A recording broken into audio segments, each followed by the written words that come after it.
Good morning. Thanks for joining the webinar session today. My name is Julin, and the topic for today's webinar will be around publishing strategically for research impact with the journal citation reports. So before we begin, I want to thank the Mahidol University Library as well as Kun Gompope. Thank you for arranging today's session, and I hope it will be beneficial for everyone. So I think Kun Gongpop has already put in the link to the e-database on the Mahidol Library website. That will be the URL that you can go to access journal citation reports. So without further ado, let's jump into the session. If you have questions through the session, feel free to put the questions or type the questions into the chat, and I'll be able to monitor the questions as we go along. There has already been some questions that was raised prior to the session, and I'll also address those during the presentation. Right. So to start us off, I'm sharing some statistics to guide you on the extent of scholarly publishing at the moment. So around the world, when you're talking about scholarly journals publishing, there is over 48,000 plus scholarly journals across all disciplines at the moment. This is a very large number, and it is becoming very challenging for many different stakeholders in the university to guide researchers on the best or most suitable journals to publish in. So for example, you as researchers might be challenged with deciding on which journal should I send my manuscript to, because there might be at least 10 or 15 different journals that are in the same field that you are working on. Then how would you find the most suitable one? Because once you send your manuscript in to a journal, you cannot send it to multiple journals at the same time. So how do you make sure that you save the time by being precise in your selection process? Then within the library, it's also getting more challenging with limited budgets on which journals to subscribe. And there is many more challenges that I will uncover in the next few slides. One of the most prevalent issues at the moment is around predatory publishing practices, and these statistics from The Economist back in 2020 shows that there is an exponential rise in predatory publishing across all subject areas. You can see the red color trend going up, and that is a very worrying number. Then we also look at retractions. Within the publishing industry now, we have also seen a very large increase in retraction notices from 2023. And that number had actually surpassed 10,000 back in the year 2023, as shown in this chart. This is also a very worrying trend, and it would negatively impact on public policies. It will also negatively impact on various institutions' performances. Then on an individual researcher level, we are also seeing a lot of misuse of bibliometrics to drive false publishing impact. So for example, here you see things like salami slicing, inappropriate self-citations, citation rings, coercive citations, paper mills, predatory publishing, which I mentioned just now, hijacked journals, author marketplaces, and citation marketplaces. Out of all these different fraudulent behaviors, the most scary one for researchers when it comes to sending in your manuscript is your hijacked journals. Hijacked journals are what we call fake journals that pretend to be legitimate journals. So they could potentially clone themselves as a reputable journal. So say, for example, you might have a journal that is in SCIE, and it has recognized journal impact factor. It is hosted on a proper website, and some of the hijacked journals clone those websites and pretend that they are the correct journal. So for early career researchers who are maybe not aware of how to get to the correct link of publishers' websites or journals' websites, they might end up going to these cloned pages and submitting your manuscript to a fake journal. So that is why I'm highlighting this, because it's very scary. If you end up sending your manuscript to one of these unethical journals that is not recognized, then your research will end up being not recognized as well, because you cannot retrieve or pull back your manuscript once it has been published on any journals page, or on any journals, even if it's not recognized.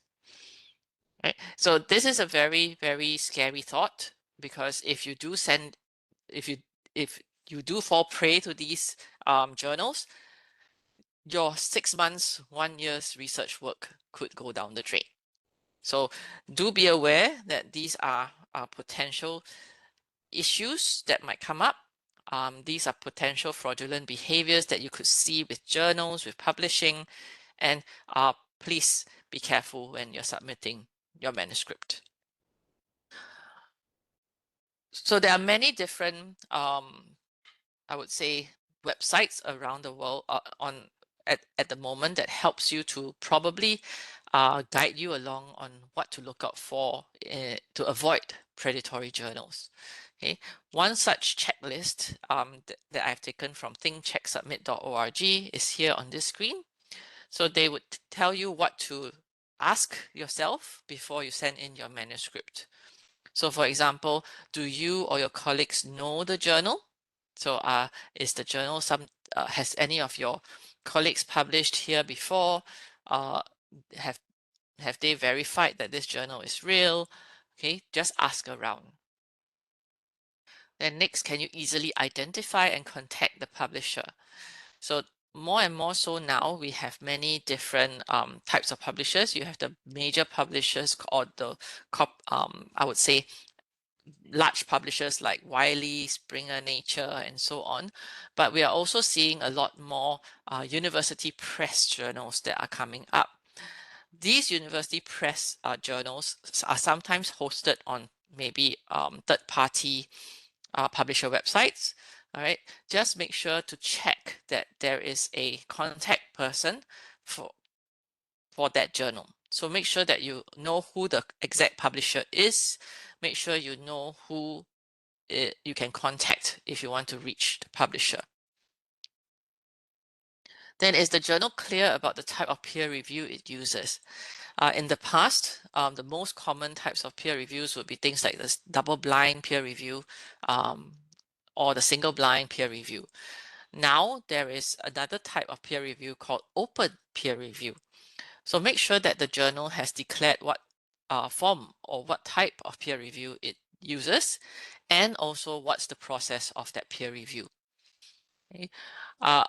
If it's an open peer review, it's probably safer in a certain sense, because you will be able to see the full communication between the peer reviewer and the author, and therefore you can make some kind of judgment to say that the proper peer review was done for that journal's manuscripts.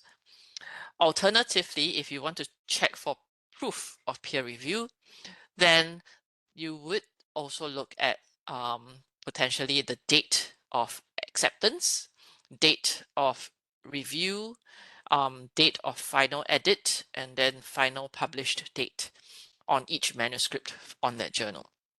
So if you see that the dates are too close, like within 1 week, then that's also a questionable peer review process, because most of the time, if you want to do proper peer review, it would take at least 3 weeks to 4 weeks. Okay. Then are articles indexed in services that you use? So I'm not talking about Google. All right. Everything is on Google. Everything is on the World Wide Web. Everything is on ChatGPT. Okay.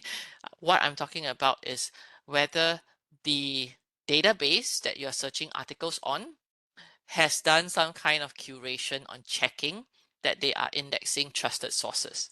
So things like Web of Science is one example. So make sure that the articles that you're searching for or articles from that particular journal are indexed in Web of Science. Then is it clear what fees will be charged? With open access journals, have always had some kind of bad name to them because they have to collect article processing charges most of the time. Okay, and it becomes even more enticing for fraudulent journals to say, okay, you give me an APC fee of 100 USD, and I will make sure that you get published within 1 month. Okay, that might sound too good to be true, so please be mindful. But that also doesn't mean that all open access journals are bad. Okay, some open access journals do publish good research because they want to be part of that movement of open science, open research. So just make sure that the journal is clear on what fees and what amounts will be charged and at what point in time will they collect these fees from you. Then do you recognize the editorial board? With 48,000 plus journals around the world today, I think all journals are competing for manuscripts. So in order to attract researchers to submit their manuscript to the journal, some journals will highlight their editorial board members who are very prolific, seasoned researchers. So they might put in like Nobel laureates, they might put in citation laureates, or even highly cited researchers, or high profile researchers as their editorial advisory team. I'm not saying that this is bad, but just make sure that you check. Okay, just make sure that you check that these members are true members of the journal's editorial board. So how do you check whether they are true? You probably have to go into the editorial board members affiliation website, see whether there is a public profile of that individual, and check whether that individual profile has highlighted that they are indeed editorial board members of the journal that you're looking at. So just do more checking and verification. And finally, is the publisher a member of a recognized industry initiative? So do they belong to COPE? So many of the established publishers like Wiley, Springer Nature, and so on belong to the Committee on Publication Ethics. So as long as they are part of this members list, they should be guided by that committee's philosophy and ethics statements. Now, if the journal is open access, you can also check whether it is listed on the directory of open access journals under DOAJ. Another one that I have not put in here is the ISSN. So when you go to the ISSN website, you can also check whether the specific ISSN number that you see on the journal matches the title of the journal. So on the ISSN website, it will always list a specific ISSN and tie it with the journal's name. If you're on the journal's website, just make sure that you check the journal and the ISSN numbers are correct and the same. If there's a difference, then always check whether there was a recent name change on the journal. Otherwise, it becomes a questionable issue as well. Okay. So this checklist is a very short one. There's actually a lot more that you would probably have to check before you submit your manuscript and to avoid falling prey. But that said, hopefully this checklist would be useful for you in the event that you want to just make sure that you think about all these different points before sending in your manuscript. Okay.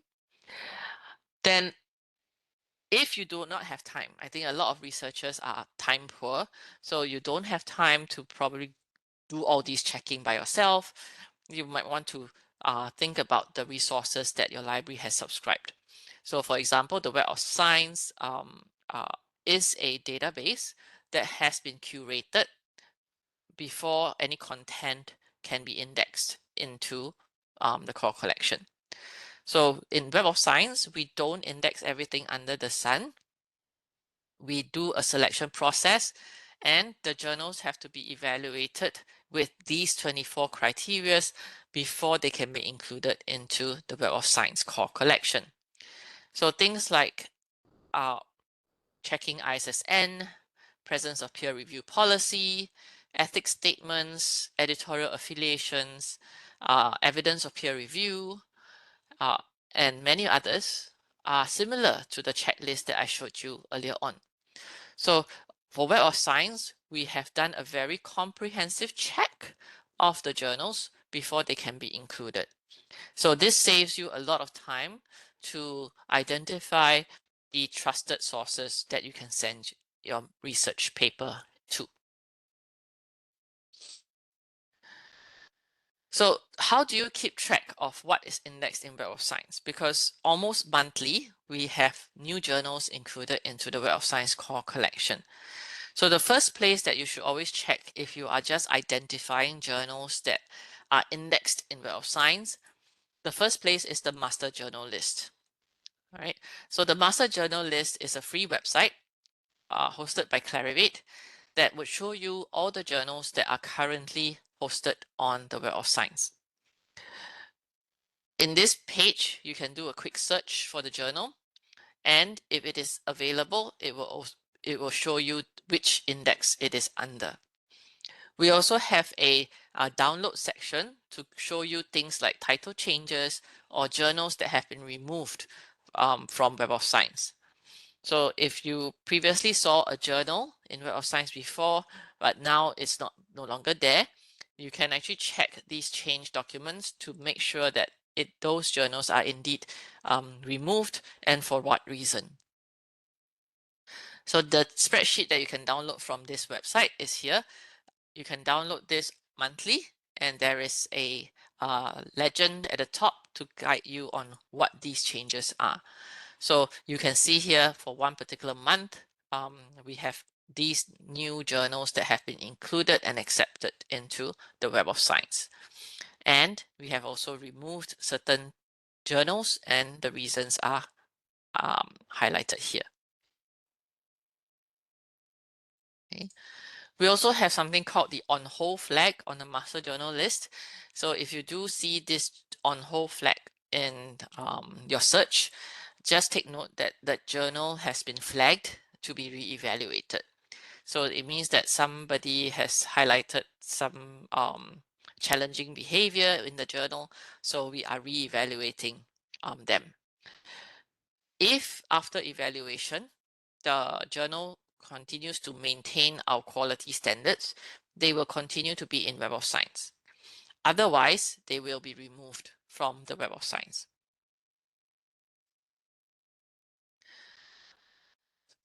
So that's the master journal list. Master journal list is updated monthly, and you can access it to check whether a journal is indexed in Web of Science. If you want to find out about the journal's quartile and its journal impact factor, then the place that you would go is the journal citation reports. So the journal citation reports published by Clarivate each year will give you information about the journal using the journal's indicators. So for example, your every year in June, we will release the journal citation reports, and each journal that has a journal impact factor will start to update their new journal impact factor on their journal's website. So within the journal citation reports, we include many different indicators, not just the journal impact factor, but we also give you things like the citation trends of the document types. We also look at the open access contributions of each journal. All these different journal indicators will guide you to a more data-driven approach to make a decision on where to submit your manuscript. So the journal citation reports follows the same quality standards as the Web of Science core collection selection editorial process. Is the same. So what we have on the journal citation reports are journals that have already met our 24 quality criteria. In journal citation reports, we include the Web of Science core collection journals, which are the Science Citation Index Expanded, SCIE, Social Science Citation Index, SSCI, Arts and Humanities Citation Index, AHCI, and also the Emerging Sources Citation Index, which is the ESCI. All four indexes, all journals in the journal citation reports have a journal impact factor. So including ESCI and AHCI journals, all of them will have a journal impact factor and also a quartile. Okay, now the other thing that we also monitor within journal citation reports is the journal self-citations. So if journals are displaying evidence of excessive self-citations, then they might be held back on receiving their journal impact factor, which means to say they may not receive this year's journal impact factor until they have changed their behavior. Okay, this doesn't mean that they are removed from Web of Science. It's just that they do not receive a journal impact factor for that particular year. Okay, so there are other indicators that I will also explain during my live demonstration, and this allows you to see the different impact views of the journals before deciding on where to go with your manuscript.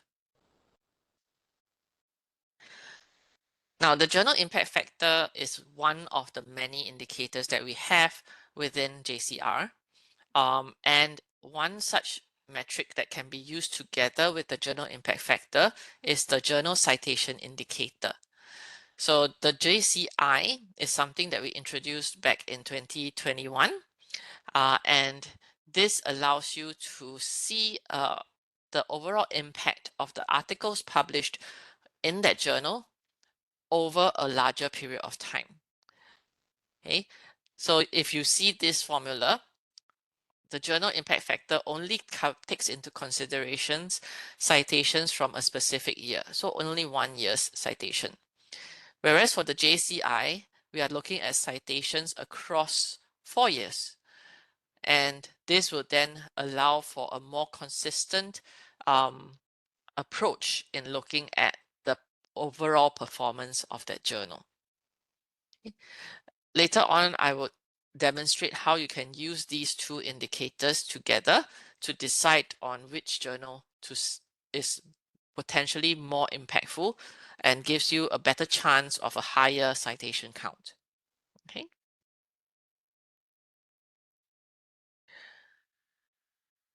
So for the journal citation reports this year, which we launched in 2025 June, okay, what's new? We have introduced a new retraction policy to the calculation of the journal impact factor. So what happens now is that we exclude citations to and from retracted records in our journal impact factor calculation, and therefore improving on our improving on our commitment on research integrity to make sure that these retracted publications do not influence things like the journal's impact factor or quartiles. In this year's report, we have a total of 22,249 journals. So this number is a fixed number all the way till the next release of the report, which is the 2026 report. Okay. So the number is static because we always take a snapshot in time of the journals indexed in Web of Science up to December of the previous year, because we will need the about 6 months to do all the calculations of the new impact factors and the quartiles. So you always see that the current year's report will be making use of the previous year's data.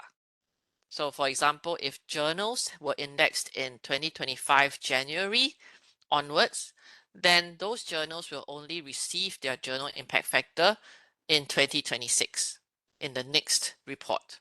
Okay, so just bear that in mind when you're using the database.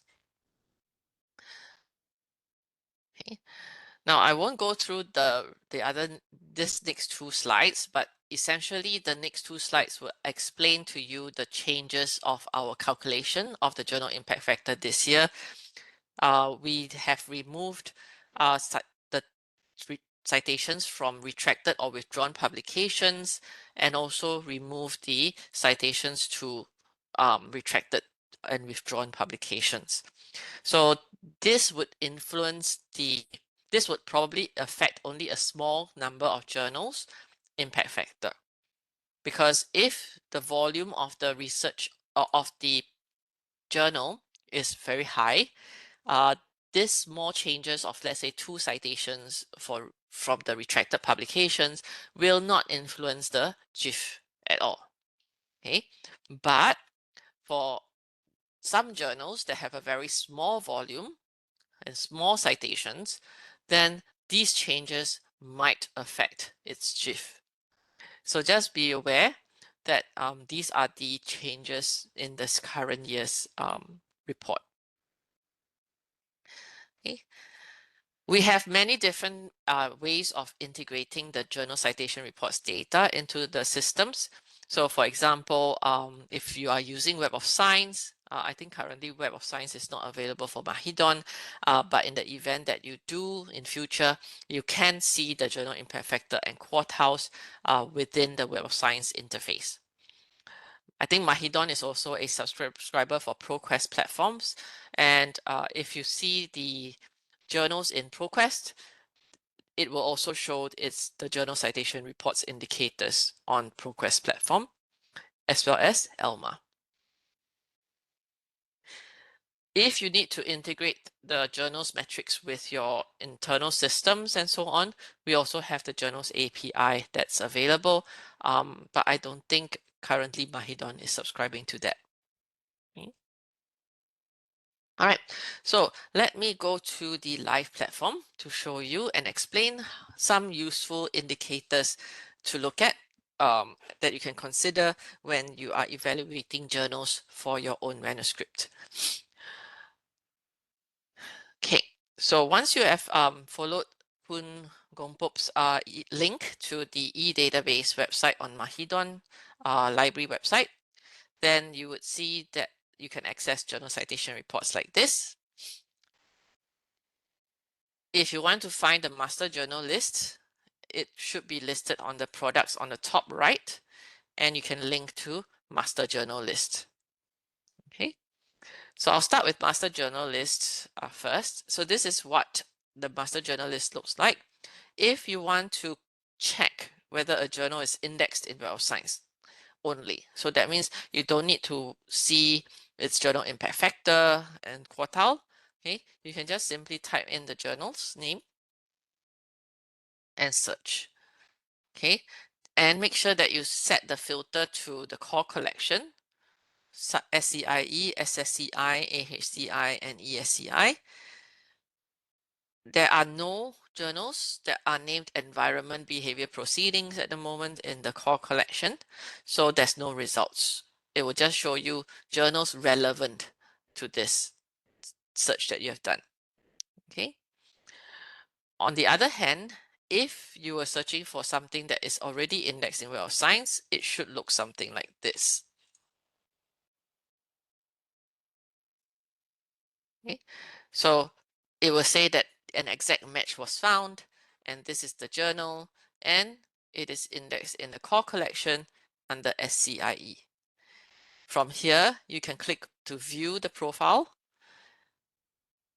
You can always create a free account for yourself to access the profile of this journal on Master Journal List. Here, there is a link to the journal's website to ensure that you are not going to the wrong URL when you are submitting your manuscript. Okay. There is also an overview of the peer review information. So what is the type of peer review it uses, and if the journal is open access and it's on DOAJ, we will also highlight the APC charge of the journal.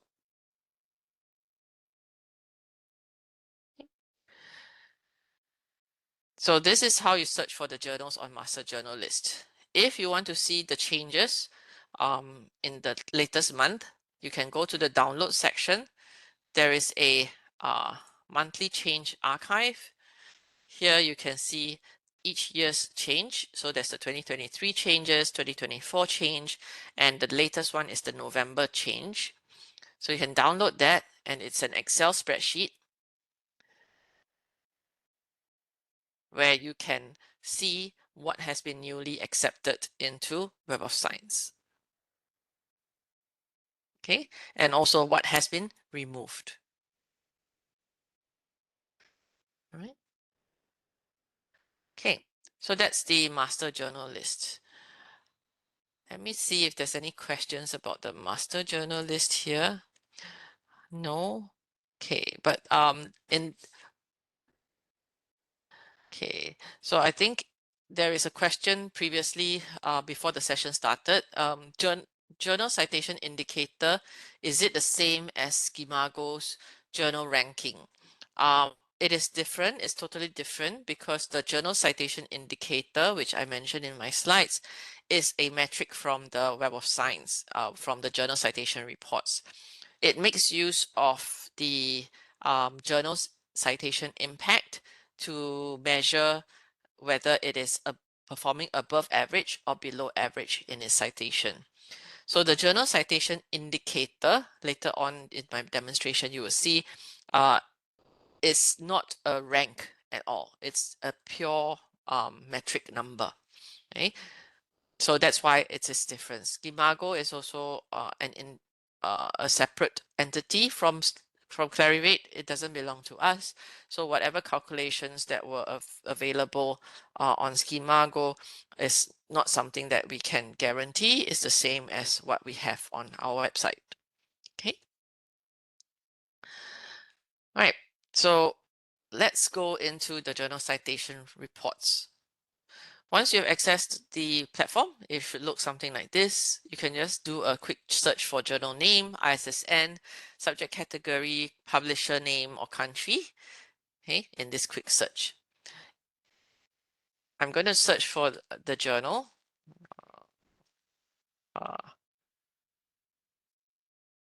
Let's see. So let's say I want of cancer, okay, International Journal of Cancer. So from here, there is a journal named International Journal of Cancer, okay, and I can just click through to view the journal's profile. You can see who is the publisher and also the number of issues it publishes a year. You can also look at the journal's overall performance, like the journal impact factor for the year. We will also show you how it has been calculated. Okay. On the right, these are the contributing items to the journal impact factor. So if you are new to this journal, you might want to quickly take a look at these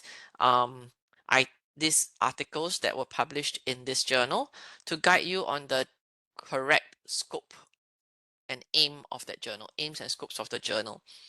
Of course, to access the abstract, you need to view it in Web of Science, but having a look at the items that have been published in this journal, you might get an idea whether your research would suit this journal or not. Then here you have the journal citation indicator. There's a brief explanation of what this is. So we make use of the category normalized citation impact, which is a calculation from insights to measure the JCI. So to read this, the average JCI is 1. So it's always 1 as an average. So if you see that the journal has a JCI above 1, it means that it is performing above average. If it's below 1, then it is performing below average. So for this journal, it's still performing above average, but you can see that the impact trend is slightly on a decline. So it seems to be losing some form of citation impact over the last 5 years. Then here you have your citation distributions. This will show you the frequency with which items were cited. So which items are cited more frequently. So in this case here, you can see the place where I put my arrow. This shows that 105, let me see, 14 items. Let me see here. Okay. So from here, you would see that there were 3 reviews that received 2 citations each, 105 articles that received 2 citations each. So most of the time, the articles are receiving more citations. This could mean that this journal publishes mostly original research articles rather than the reviews. We also show you the open access donut. So it would tell you which portion, how much portion of the content in this journal is open access. Okay, this could also influence your subscription models within the university library. Then this is the rank. Okay, so coming back to the question about journal ranking, in Web of Science, in JCR, the journal ranking follows the journal impact factor. So the journals are ranked based on the quartiles, and it will show here under the GIF quartile. We also have another ranking, which is the JCI ranking. So this is ranked based on JCI rather than journal impact factor. Okay. Now, sometimes there is a difference between the GIF quartile and the JCI quartile, but I think for most universities, you are recognizing the GIF quartile at the moment. So if you say that you can only publish in Q1 journals, then that's referring to the GIF quartile right here.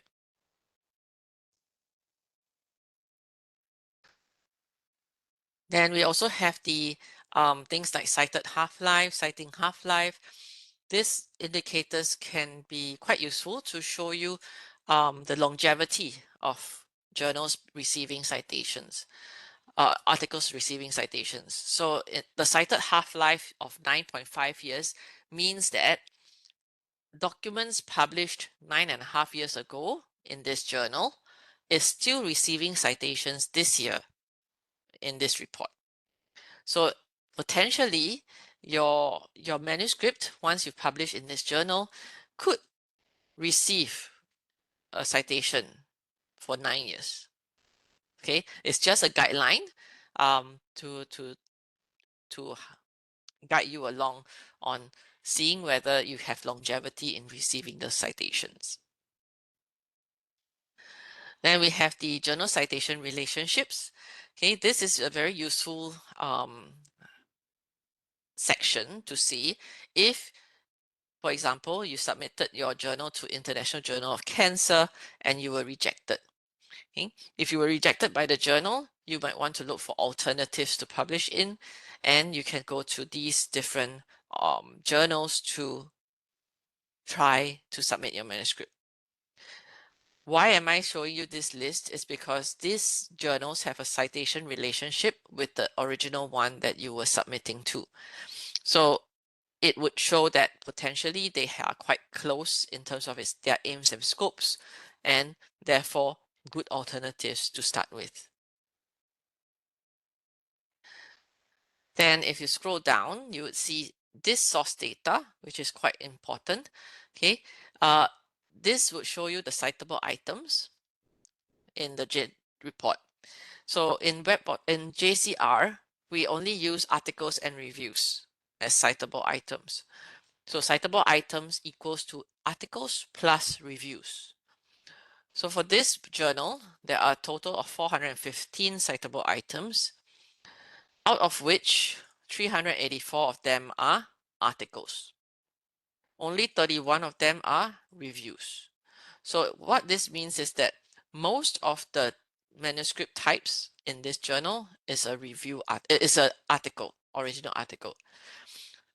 So if your own manuscript is a review, then this might not be a very suitable home because you might be up for a lot of competition. Okay, so this is how you would use this information to guide you based on your manuscript type. So again, if you publish an original research article in cancer, okay, potentially this journal would work. But if you're publishing a review, then they only publish a very small percentage of reviews. So not so suitable. Okay. Then there's also contributions by country. This would give you an outline of the coverage and the scope of the journal.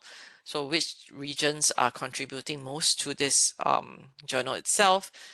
You see a good mix of Asia Pacific countries in this list as well. So it would be considered like an international journal. Okay, so it's very international in its scope. Now we have other additional metrics which I will not explain today because these mainly refer to the influence of the journal. Okay. But hopefully what I've highlighted so far is of use to you when you are deciding where to send your manuscript to. Okay. I don't currently see any questions in the chat, but again, if you have any questions for me regarding these journal indicators, feel free to put those questions into the chat. Okay, so let me close this. All right, so this is the first way of accessing JCR. So searching for the journal itself and going straight to the journal's profile. The next thing is, how do I identify journals in a particular subject category? So we have this browse by categories tab on the top. Here you can go to clinical medicine.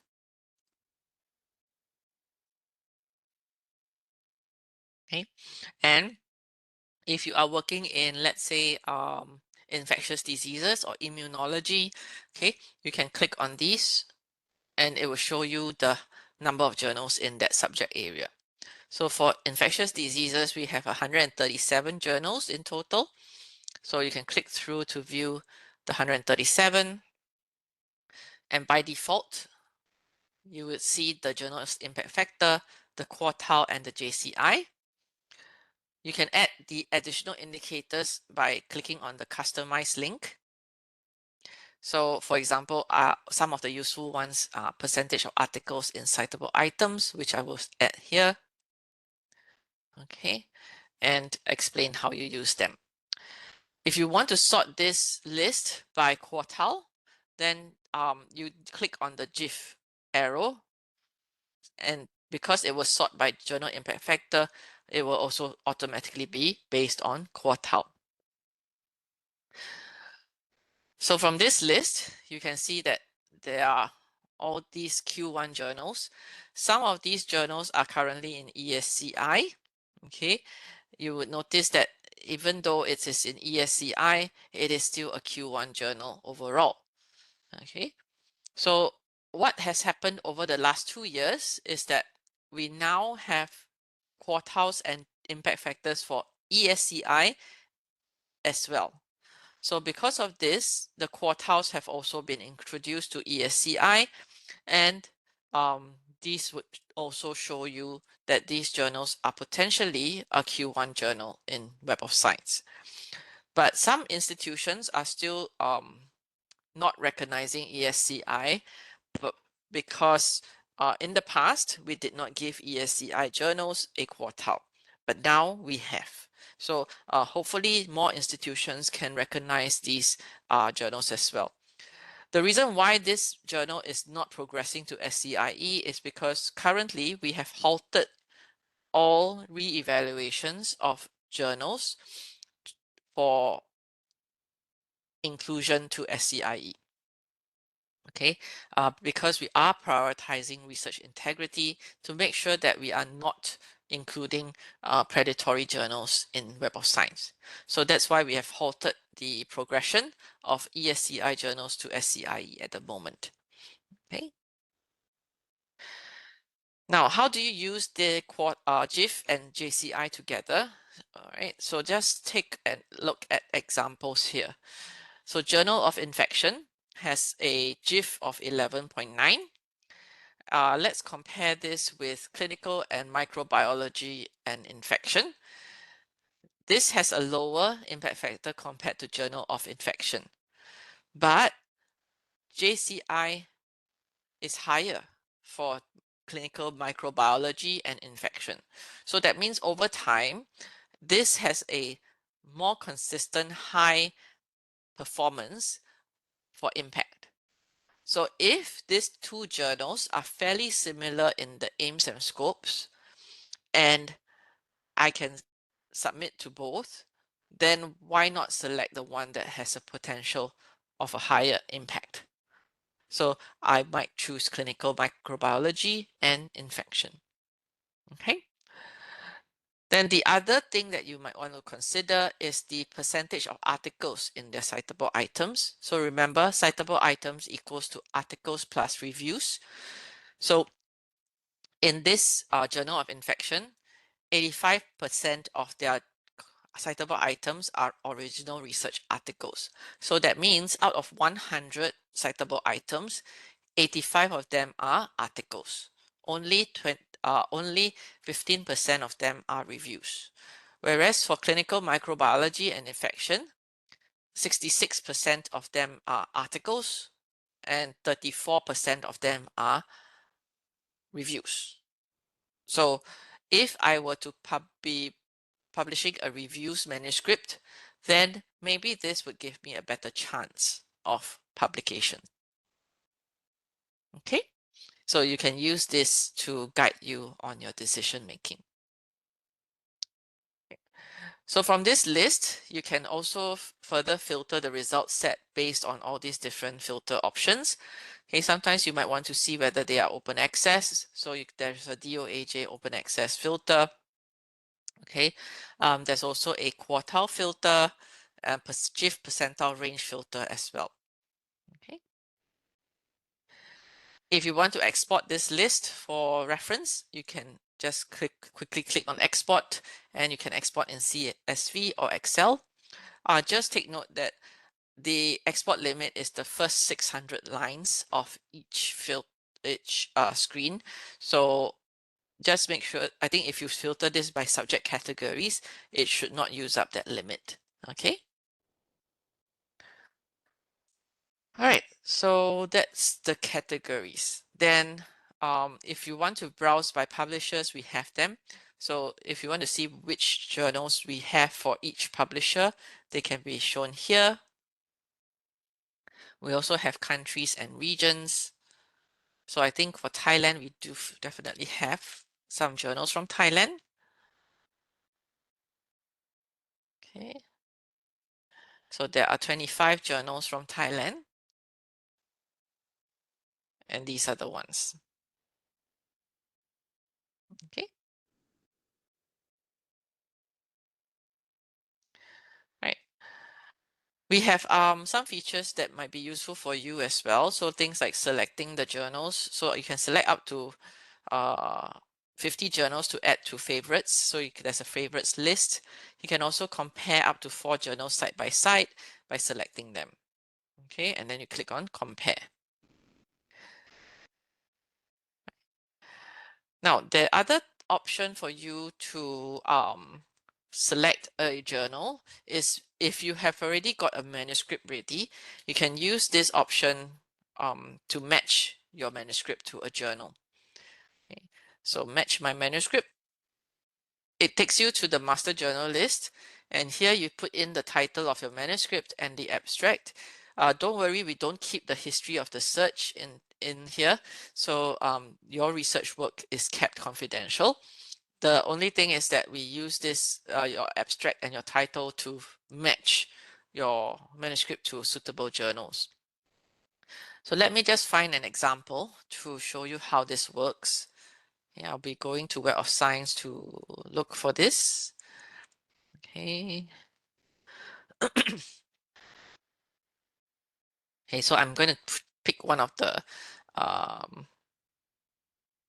journals, one of the research work from Mahidol. Okay, so I put that in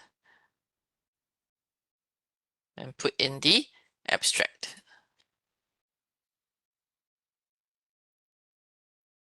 Okay, so it would tell you what were the matching keywords. Okay, and based on the match score, these would be the top matches for the manuscript. It might not be the same one as shown here because ultimately, at the end of the day, the selection of the journal is up to the researcher. Okay, but it would show you here some of the options based on these filters for core collection journals.